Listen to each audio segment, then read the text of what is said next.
Welcome back to the Rock Your Retirement Show. I'm your host, Kathy Klein, and today we're talking about why so many baby boomers are moving to Mexico. Years ago, Les and I had talked about moving out of the country to retire. We weren't really that serious about it, but honestly, it was a consideration. Since we lived in San Diego at the time, Mexico was one of the options. However, at the time, there was a big uproar about drug violence, so we took Mexico off the table. But I do have friends who have either moved to Mexico or have a second home, and they love it there. If you've ever considered moving to another country, in particular Mexico, because you think that you'll be able to live more comfortably there on your savings or Social Security, you're probably right. But there are more reasons to move to Mexico than just money. Just like the Rock Your Retirement Show, it's about the lifestyle. In this episode, we'll talk to the author of The Fun Side of the Wall. Travis Luther actually started this project as his thesis for his master's degree. We'll talk about the project. He started with some theories, and some of them were true, but he also learned some surprising things about boomers and why they stayed. And I hope that you stay for this episode too. But before we start, I wanted to tell you that if you're planning on visiting or moving to another country, someday when this COVID-19 thing is over, it's super important that you protect yourself online. There are people out there who know a lot more about computers than we do. They know how to steal your passwords while you're using Wi-Fi or other internet. Protect yourself with a VPN. A VPN is different from malware or virus protection. VPNs hide the fact that you're online from prying eyes. To get the same VPN that Les and I use, go to rockyourretirement.com/VPN. That's V like Victor, P like Paul, and N like Nancy. You'll get a great deal as plans start as low as a few dollars per month. You'll pay the lowest rate and you'll be supporting the show. Okay, I won't make you wait any longer. Let's go ahead and bring on Travis Luther. Travis, welcome to the show. Hi, Kathy. Thank you for having me. Well, thank you. I read your book, and it was actually really fascinating. I learned a lot of things. Oh, thank you. I learned a lot of things writing it. Now, you started your thesis. How long ago was that? Probably 2007 is when I started. And the book published when? December of 2019. So there was lag between the thesis and the book, right? Yeah, the thesis project that kind of initiated the writing of the book was, like I said, started in 2007. I completed that in 2010. And then since that initial, round of research and the publishing of my thesis, I got a lot of inquiries about the subject matter. And so it was over the last couple of years that I decided to dust that thesis off, update some of the research that was in there, and start a whole new round of research, interviewing people all over Mexico, not just the small community I originally found for the thesis. That's great, and you found some things out that you weren't really expecting, didn't you? I did, yeah. In 2007 through 2009, we were going through that global financial crisis, and the housing crisis and the bailouts and all of that stuff. And it was during that time that I had found this small group of expats down in Mexico. And what I was most curious about was why anyone would want to leave the United States. Right. Held up as the greatest country on earth with the best of everything. And so I was very curious why this group of people had left. My own gut inclination was that, people who were struggling financially in the United States would choose Mexico as a way to either retire comfortably or stretch their retirement dollars. And so that was kind of the hypothesis I went to explore. Do low-income people retire in Mexico because they don't have enough money to retire in the United States? I couldn't think of any other reason why people would want to leave the United States. And actually what I found was quite to the contrary. Well, I always thought that too. And I don't know if you know this, but I'm a basically a retired financial advisor. Mm-hmm. And I had talked with some of my clients about moving to Mexico. You need to move to Mexico. You don't have enough money to stay. And most of the people that I actually encouraged to move to Mexico did not. Mm-hmm. Mm-hmm. And I will talk about why they might not have a little bit later, but remind me to bring that up, because that was surprising to me, the reason why low-income people did not move to Mexico. But yeah, I was surprised to learn that most of the people that you talked to, that you interviewed, actually had some means. Yeah, I wouldn't just say some, but I'd say a lot of means, compared to their counterparts in the United States. What I found out is that the person most likely to move and retire in Mexico is actually a high income earner, upper middle class, if not upper class, and also highly educated.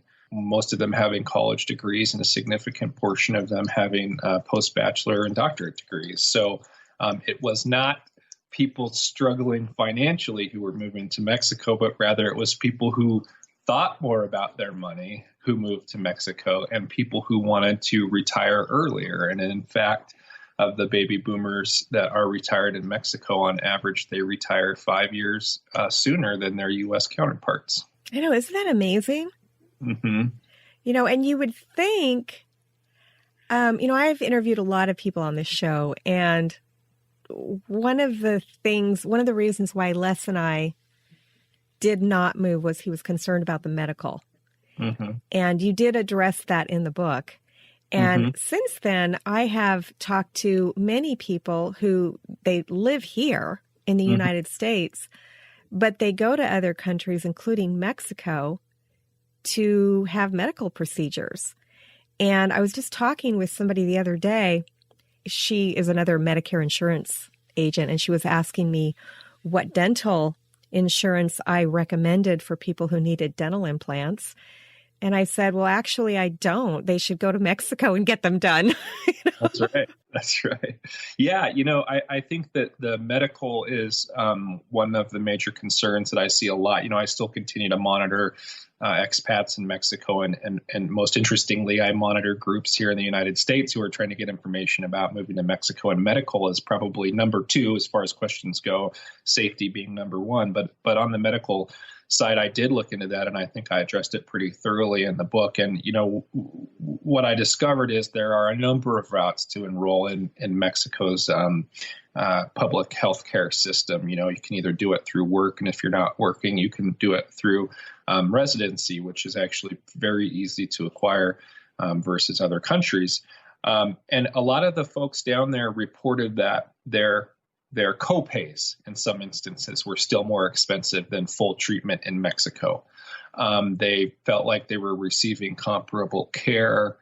They weren't worried. I think if they complained, the little thing that they complained about was that, the wait for a more non-emergency standard appointment is a little bit longer than it is in the United States. But there was definitely no question of care. Going back to, Medicaid and Medicare, one thing I discovered is that those treatments that are paid through Medicaid or Medicare are not covered, and not just in Mexico, but usually anywhere out of the country, unless it's some kind of very interesting and unusual circumstance.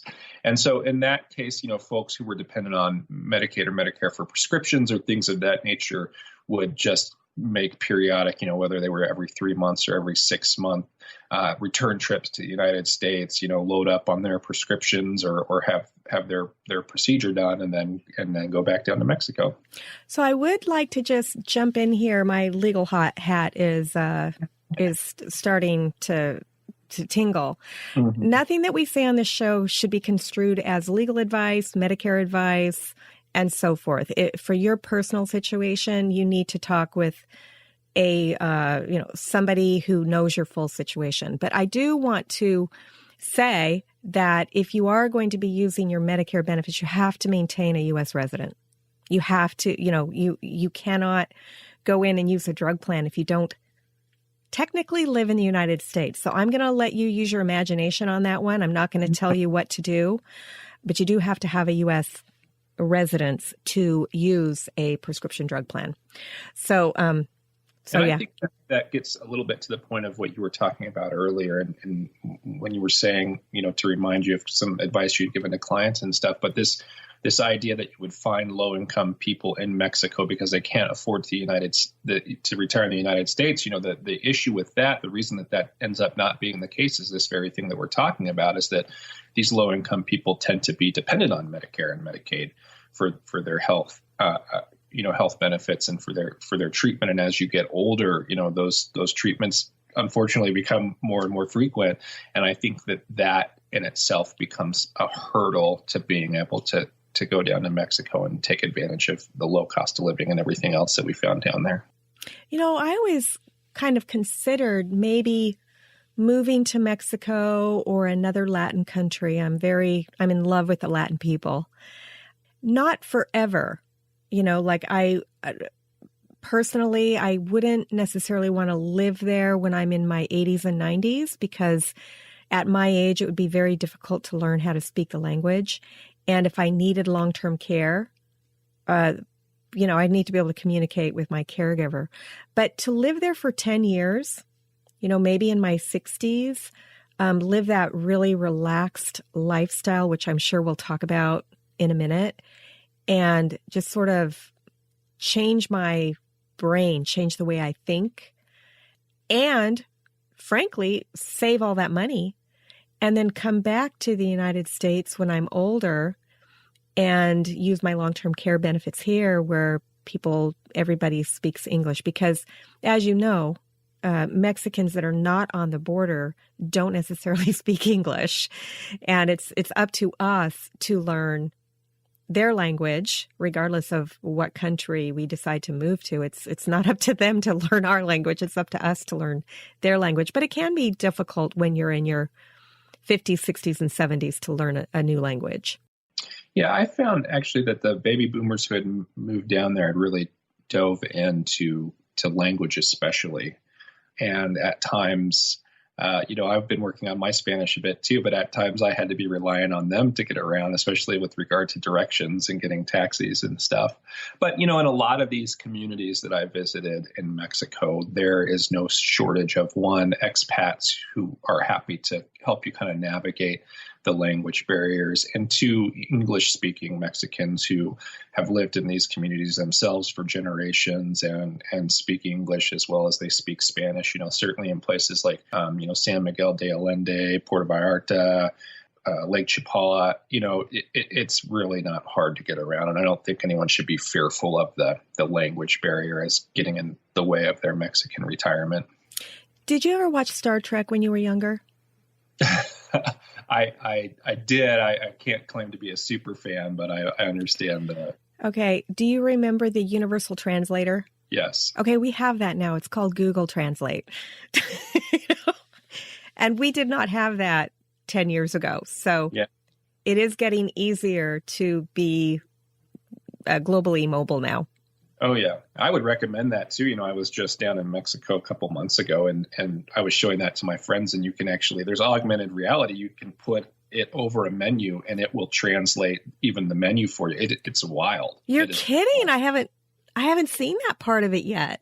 Yeah, I use the Google Translate camera feature. Yeah. In fact, we were using it the other day to look at boxes of medical masks that had come in from China, and we were trying to translate what kind of masks they were, and we put Google Translate the camera up there on there, and it's just crazy. It totally changes the words and the text so you can read what's on a label. Oh my gosh, I am so going to have to do that. But I don't want to use it in a restaurant in China because there are things in China I really don't want to know what they are. Yeah, use your discretion. Yeah. That's right. But that's amazing. Yeah, I used to actually use Google Translate when I lived in San Diego. I had some neighbors down the street that were from Japan, they were from China. Mm-hmm. And they only spoke, I don't remember if it was Cantonese or Mandarin, but we used Google Translate to communicate with them almost every day when we would see them. And they came to our house, we went to their house, and it was pretty amazing. Yep. Yep. But I'll definitely have to try that with the menus now next time I go somewhere and I don't know where it is. So you're pretty young. Have you thought about retiring in Mexico? Oh yeah, I think about it all the time. And now that we have this temporary travel ban, I'm even more itchy to get back there. But I've got a couple young kids, and they've got a few more years of school, and then once they're through school, then I'll be going down to Mexico on a more permanent basis. Well, I have a friend. He's been on the show. His name is Chad Carson. And he actually went to Ecuador for 2 years. He and his wife did, and lived and worked there. He owns real estate, and that's how he makes his living. Uh-huh. And they did that so that their children could learn Spanish like a native. Yeah, and that's kind of my goal too. If school continues to be online as it has been this spring, if it continues to be there on the fall, we've already talked about going down there and doing 6 months, just renting a house down there and doing 6 months and let the kids get immersed. The irony of this is my wife is actually Cuban, and her mother's first language was Spanish, but she grew up in that generation where they didn't want to teach their kids Spanish. They wanted them to assimilate as much as possible. And so while my mother-in-law speaks Spanish, my wife speaks none, and I've got these half Spanish kids who don't really speak any either. And me as the sole Caucasian in the family, I speak the most Spanish. So it's kind of funny, but I do want to get them down there for that very reason, get them immersed while they're still young and get them comfortable learning and loving the language. That would be awesome. My mother's second husband was Mexican, so I have a half brother who speaks perfect English and perfect Spanish, and I'm jealous. Uh-huh. I remember when he was growing up, when he was little, learning language, like 2-3 years old. And when you're in a bilingual household, because my side of the family did not speak any English or any Spanish. And Jose's side of the family, my stepfather, didn't speak any English. And that's why my brother Rick learned perfect Spanish and perfect English, neither with an accent. Sometimes when you're in a bilingual home, the children will learn the languages with an accent. But he was lucky in that respect. But he would mix up his words. So he'd say, "Can I have a glass of agua?" Or, it's just totally natural to him. Yeah. Well, I bet it served him well. Absolutely. So what were the things that I want to make sure that we get this out, the non-financial aspects. But before we do that, what was the average age of people that moved there? Was it in their 50s, 60s, 70s? Yeah, so I'll just pull up my figures here so I can speak accurately. So there's a phenomenon that's happened. When I first went down in 2007 or 2008 and started this study, the folks that had ended up in Mexico usually had some kind of personal relationship with a friend down there or a family member. So you were much more likely to move down to Mexico if you had some kind of social tie that already existed. If we fast forward to when I picked the research back up again 2 years ago, so with almost a 10 or 10, at least 10 years separating the first two studies, what I found is that you were more likely to find people who had moved down to Mexico on their own without knowing a single person who was down there. And so, I contribute that to the growth of the internet and social networks and our ability to form meaningful relationships online and just kind of explore a place. So what you have is you have kind of a spike. You have, as of late, the average age of a person down there who's retired is about 57. Oh. And previous to that, they were about 65. So wow. You have kind of this more traditional wave about a decade ago. And now what you have is a younger group of baby boomers who are a little more adventurous, a little more willing to show up down there by themselves, and who are using Mexico not only to save money in retirement, but like I said, to retire earlier. Have you heard of the FIRE movement? The what movement? FIRE. It stands for Financially Independent Retire Early. Oh, okay. And it's a small but growing movement, mostly of, I would say, millennials. Mm-hmm. And they sock away 30, 40, 50, 60% of their income so that they can retire in 10 years. Yeah. And I'm just wondering if that's going to be the next study. I haven't heard of a lot of them moving to Mexico. They tend to move to other places. But I would say that's probably next. Yeah, I mean, we kind of we refer to, and I'm an entrepreneur, like I said, and I have been for many years, and we kind of refer to these folks as digital nomads. Yes. People who have found a way to earn either passive income or earn income online, and they're traveling all over the world and working from all over the world. And truth be told, that was kind of one of my original motivations on the study. Was I was a younger entrepreneur myself, having relationships with folks all over the world. And again, asking myself, well, if the United States has the best of everything, why are people leaving? And that's what I was really curious about, and kind of stumbling on baby boomers was almost an accident. I started looking for expat enclaves that were close to the United States that I could access, study, and ask these questions of. And it was the baby boomers that I found in Mexico. So really my original interest was more along the lines of what you're talking about, these FIRE folks or these digital nomads. Interesting. Okay, so we talked about, the financial benefits. You can retire in your 50s instead of your 60s, 70s. Some people work until their 70s now because well into their 70s because they didn't save enough money. But you also in the book talked about some of the other benefits. Do you want to touch on that? Yeah, I think that, my big aha moment was that I did not find a bunch of low-income baby boomers who had to rely on Mexico because they couldn't afford to retire. They couldn't afford health care in the United States. As I said before, I found very educated, very affluent baby boomers down there. But while they said that money was the thing that initially attracted them or got them interested in looking at retiring overseas or out of the country, it was really this authentic community that they found in Mexico. And it wasn't necessarily just strictly an authentic community of baby boomer expats. It was this combination of Mexican culture and the Mexican appreciation and respect for elders that still exists that they didn't feel like they had in the United States. It was this culture of consumerism that had overtook them or overwhelmed them in the United States that they really needed a break for. A lot of them talked about not feeling like magazines were geared towards their generation anymore, that advertising was. They didn't see people in movies or on TV who looked like they did, that the United States had become overwhelmed with this youth and consumer culture, and they just didn't feel like that existed to that degree in Mexico. I did say a little bit that, if you go to a place and you don't understand the language and the customs, you may be oblivious to it. It might be there, but even if you're oblivious to it, it still felt real and authentic to them. And so even though money caused them to explore Mexico, it was really this discovery of this rich cultural history, this feeling as if they were connected to something that was more important than consumerism, and that they could have these authentic relationships with both expats who kind of shared their own value system as well as a Mexican culture that shared their value system. So they felt really at home there. The thing that they wanted most for themselves, or that they continue to want for themselves, is to not have their retirement dictated to them. They in the United States, retirement has really become commodified, and there's this idea that you retire, you move into some kind of structured living facility where your days are planned out with different activities. You live with people who are all your same age, same income level, and then you move from there to assisted living or retirement, and then hopefully you have a heart attack in your sleep and you die.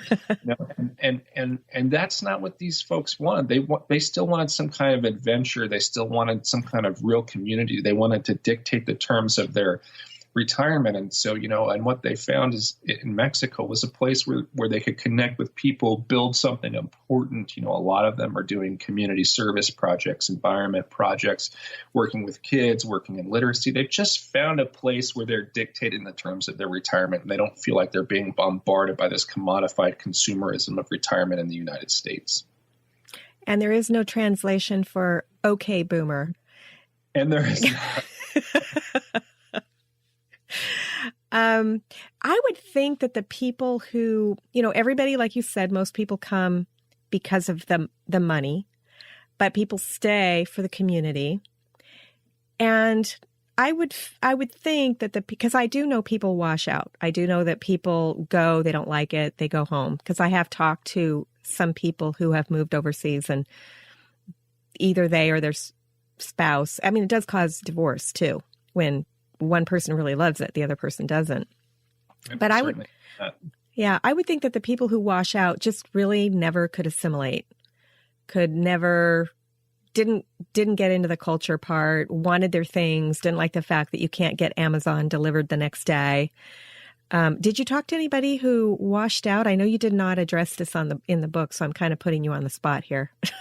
Yeah, and I put that as one of the limitations in the back of the book. There were certainly some limitations as to who I had access to and who I interviewed, and people who did not stay in Mexico, I did not have access to or interview. But I do caution that I agree that it's not for everybody, and I think one of the main points of the book was to say these are the types of people who go to Mexico who have a successful transition and who love it. So if you are, a upper income, educated, adventurous Caucasian who likes a leisurely lifestyle, a low cost of living, enjoys authentic, community relations. I even surveyed on the political side, who generally tends to be liberal, who generally tends to be a Democrat, who tends to be kind of open to other cultures and adventures, then you are going to be successful in Mexico. It's a sociological study of who it is that finds Mexico attractive and why they do. And so if you're reading this book and you kind of find yourself not a lot of those things, then I think you can assume that you may not be successful, if not in Mexico, probably not in a lot of Latin. Yeah. Right. So listener, if you know what it means to be a Karen, you're probably not going to be happy in Mexico if you are the slang version of a Karen. And if you don't know what that is, look it up on Wikipedia. And I think that the reason for that is, some of these expat enclaves are very concentrated. In Lake Chapala, there's at least 20,000 people there. And you get out of your car there and you walk around and you kind of feel like you're in Kansas, Right. Like you see a lot of familiar faces.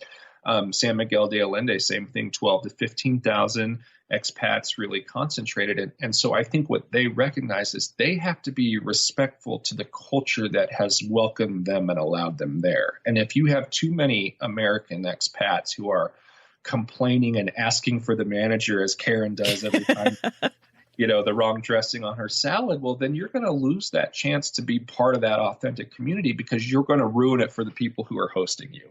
And you have to really keep that in mind. Right. Absolutely. I loved reading your book. It was an easy read. It was something that I was somewhat familiar with just because of the research that we had done and all of the people that I've spoken to on this show. Have you looked at other places other than Mexico, other Latin countries, or, when you were doing your own research as far as being a digital nomad before or after you did the thesis? Have I looked at other places to do research on? Or to live, Yeah. So, I've traveled quite a bit through Latin and South America. And, I can tell you that certain areas kind of get pumped up and popular, and then they kind of drop off. And I think what happens as places get more popular is that the housing costs and stuff like that skyrocket too. So I kind of saw Mexico as kind of the first of those Latin American dominoes to fall, if you will. And then Costa Rica became the next one, and there are a lot of expats there. And then Panama became the next one, and I went and visited there as well. I'm kind of interested in Colombia now, personally, because that seems to be kind of the new emerging, both affordable, beautiful, and technologically adequate country, if you will, as far as Latin America goes.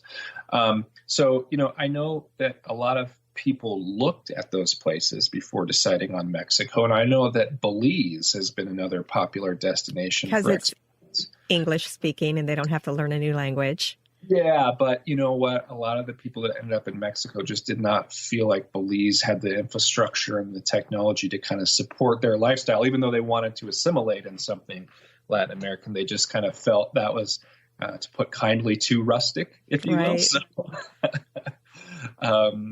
but one of the things I was surprised about myself in my first visit to Mexico was how, modern it can be. It doesn't feel like and and some people think it's a third world country or second world country, but it just doesn't feel like that. I've been to India. That is, Right. that has some real challenges. That is not Mexico, and I don't think people should be afraid of this idea of second world or third world. I just think they're going to be just as surprised as I was about how modern it is, comfortable it is. Right. When you're in Mexico and you ask somebody to put in an island in your kitchen, they know what that is. They're not going to put a big concrete thing that doesn't have any cabinets, which my husband actually knew somebody that I heard this story. I don't remember who it was, but they built something overseas somewhere and they showed him what they wanted, and it turned out to be a big concrete block that you had no storage because it was made out of concrete. So it didn't turn out the way they wanted. But would you say that the cultures are different in different Latin countries, or are they pretty similar because they're all Latin? Yeah, they're definitely different, but I don't have a sophisticated grasp of how they're different. One thing is people's reaction to government or people's expectations for government, I think, are very different. I've been to Chile, which was, run by a murderous dictator for a long time. And what that kind of turned into was, I think Chile is one of the most democratic countries in South America. I think it has one of the highest voter turnouts in South America. And I think that people really expect a lot more from their relatively newfound freedom. And then, you contrast that to Mexico, where you've had a pretty similar government in place for a really long time, and there's been 100+ years of kind of leveled expectations and what can the people expect from their government. That coupled with the drug cartel violence that is very much alive, and that kind of changes people's expectations about what they're going to be able to do and accomplish with government. And that's kind of one of the things that I would also caution people. I remember someone talking about a story about one of the towns I was in, and I'll summarize it very briefly, but something about wanting to put in a stop sign or a stoplight. And it never it's kind of that was kind of perceived as this American intrusion on their kind of way of life, and also this idea that you think you can come down here and like talk to our government, get them to do anything. Yeah, so you have to be very kind of careful about that too, and kind of knowing your place. But yeah, I would say that they're definitely, different. I think Panama is kind of a place that's in hyper growth mode and, really, really open and to Western ideas and Western money and Western ways of doing things. And I don't think that that's quite the case in Costa Rica, so they are different for sure. In Mexico, do they have some of the benefits that they have for older people that they would have in, say, Ecuador and some of the other countries, where if you're over a certain age, you get a discount to ride the bus, you get a discount, you get to go to the front of the line. If there's a line, you get to cut the line. I forget what they call those benefits, but... Yeah, I think there are. Yeah, obviously I wasn't... They weren't offered to me, but I was just wondering if anybody talked about that when you were interviewing them. Yeah, nothing really in depth, but I have, as side comments and side talk, heard that there are programs like that in Mexico too. Well, since we were just talking about the cartel, and I know that things have died down a little bit, but I do know the drug cartel obviously still exists. What were some of the things that the Americans living in Mexico said about that? Because that is probably one of the biggest roadblocks that people have that I've spoken to, in addition to medical care and things like, and speaking the language, of not wanting to move to a Latin country is because of the drug cartels. Yeah, and that's the number one question that people ask me when they find out about my book or my research, as well as it's safe to live there, or they just simply say, well, I would never do that. It's not safe. I would tell you that Mexico can be a very dangerous place in certain places and for certain people. The drug violence there, I think that this year, I read just recently within the last week or so, that their murder rate to date year to date is the highest that it's been in 10 years. And Wow. that's largely contributed to the fact that about 65% of the Army that had normally been in those areas to help control that has been reallocated to the cities to help control COVID and to enforce quarantine and things of that nature. So that's opened up some fighting in those drug areas. But what I tried to show in the book is that as far as being a U.S. citizen or an expat or a retiree in Mexico, you are not the target of this violence. And when unfortunately U.S. citizens are killed, as you know, in the crossfire as part of it, you hear about every single one. And I think you hear about it because it's actually so unusual. It's not because it happens all the time.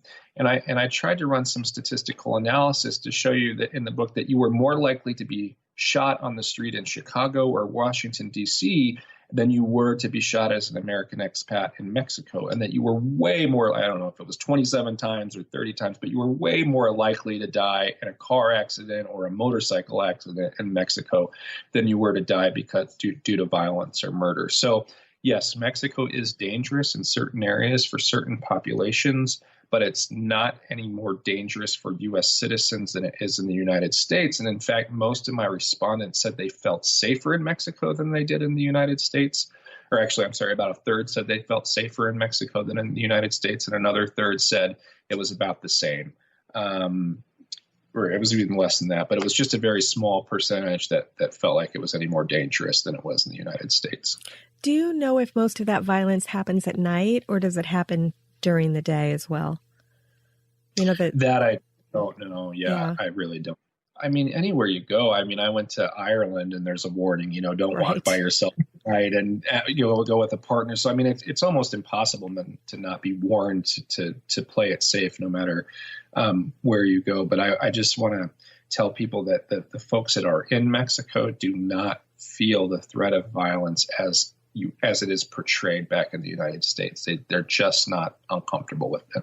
That's good. The first time I went to New York with my sister and my niece, my sister was scared to go to New York. She was like, oh, so many things happen in New York on the subway. Are you sure you want? And I remember saying, we're going to take the subway. Are you sure you want to take the subway? So many. And I'm like, I was just rolling my eyes at her because the subway in New York is so easy for me to get around. I had no problem. But yes, there's violence everywhere, no matter where you go.